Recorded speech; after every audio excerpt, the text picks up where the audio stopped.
2008 was brutal.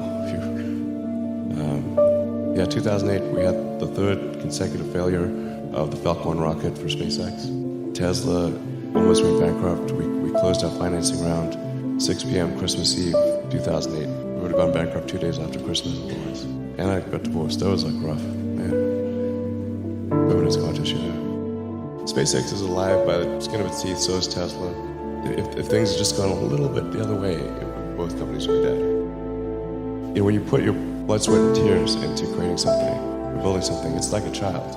When you had that third failure in a row, did you think, I need to pack this in? Never. Why not? I don't ever give up. I mean, I'd have to be dead or completely incapacitated. We would have not had the resources to mount a fifth. Whatever area that you get into, given that, you know, even if you're the best, there's always a chance of failure. So I think it's important that you really like whatever you're doing. If you don't like it, life is too short. If you like what you're doing, you think about it even when you're not working. It's something that your mind is drawn to. And if you don't like it, you just really can't make it work, I think.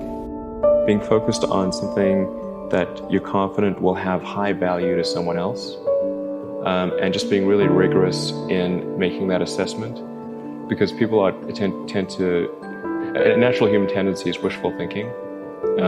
So a challenge for entrepreneurs is to say, well, what's the difference between really believing in your ideals and sticking to them versus pursuing some unrealistic dream that doesn't actually have merit? So you need to be sort of very rigorous in your self-analysis, and then just work like hell. I mean, you just have to put in, 80 to 100 hour weeks every week.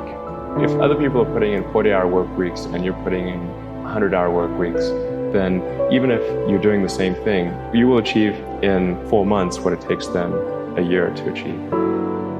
My brother and I were starting our first company. Instead of getting an apartment, we just rented a small office and we slept on the couch. And we showered at the YMCA, and we're so hot up we had just one computer. So the website was up during the day, and I was coding at night, 7 days a week, all the time. And I sort of briefly had a girlfriend in that period, and in order to be with me, she had to sleep in the office. Work hard, like every waking hour. That's the thing I would say, particularly if you're starting a company. First of all, I'd say starting a business is not for everyone. Generally, starting a business, I'd say, number one is have a high pain threshold. There's a friend of mine who's got a good saying, which is that starting a company is like eating glass and staring into the abyss.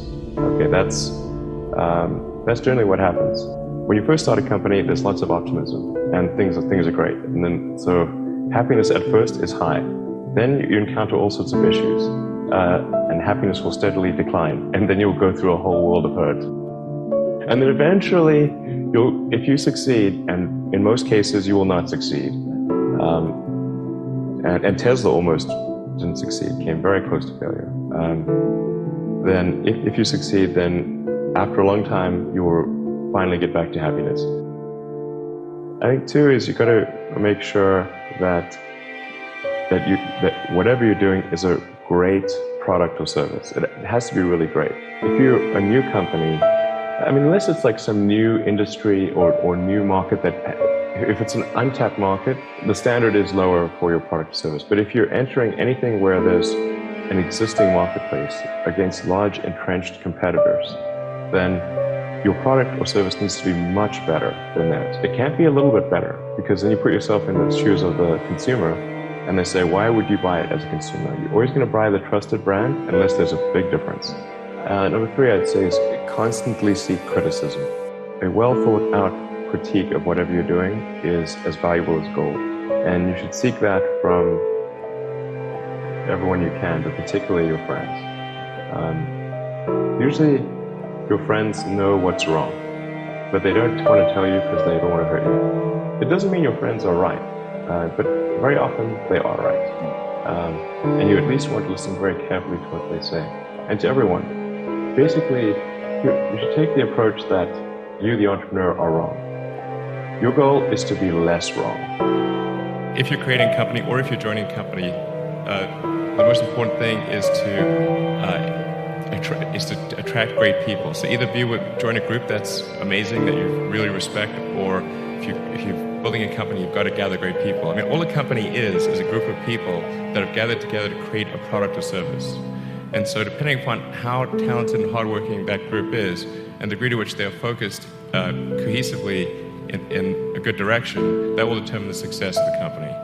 So do everything you can to gather great people if you're creating a company. Don't just follow the trend. It's good to think in terms of the physics approach, or first principles, which is, rather than reasoning by analogy, you boil things down to the most fundamental truths you can imagine, and you reason up from there.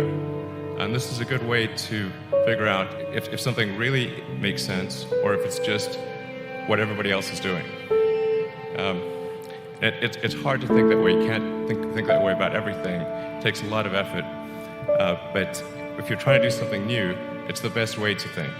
And that framework was developed by physicists to figure out counterintuitive things like quantum mechanics. So it's really a powerful method. If somebody is doing something that is useful to the rest of society, I think that's a good thing. Like, it doesn't have to change the world. Like, you know, if you're doing something that has high value to people, and frankly, even if it's like just a little game or some improvement in photo sharing or something, if it has a small amount of good for a large number of people, I mean, I think that's fine. Like, stuff doesn't need to be changed the world just to be good. But in terms of things that I think are most likely to affect the future of humanity, I think AI is probably the single biggest item in the near term that's likely to affect humanity. Humanity really has not evolved to think of existential threats in general. We've evolved to think about things that are very close to us, near term, to be upset with other humans, and not to really to think about things that could destroy humanity as a whole. But then, just really in the last century, we had nuclear bombs, which could potentially destroy civilization, obviously. We have AI, which could destroy civilization. We have global warming, which could destroy civilization, or at least severely disrupt civilization. Excuse me, how could AI destroy civilization? You know, it would be something the same way that humans destroyed the habitat of primates. I mean, it wouldn't necessarily be destroyed, but it might be relegated to a small corner of the world. When Homo sapiens became much smarter than other primates, it pushed all the other ones into small habitats. They're just in the way. It's very important that we have the advent of AI in a good way, because it is something that could go wrong. We really need to make sure it goes right. What's next in technology? The most near-term impact from a technological standpoint is autonomous cars, like fully self-driving cars. That's going to happen much faster than people realize. Movement towards electric vehicles, sustainable transport. So that's probably something that happens over 30 or 40 years. We'll see artificial intelligence advance tremendously. The demand for electricity will increase dramatically. There will be fewer and fewer jobs that a robot cannot do better. With automation, there will come abundance. Over time, I think we will probably see a closer merger of biological intelligence and digital intelligence.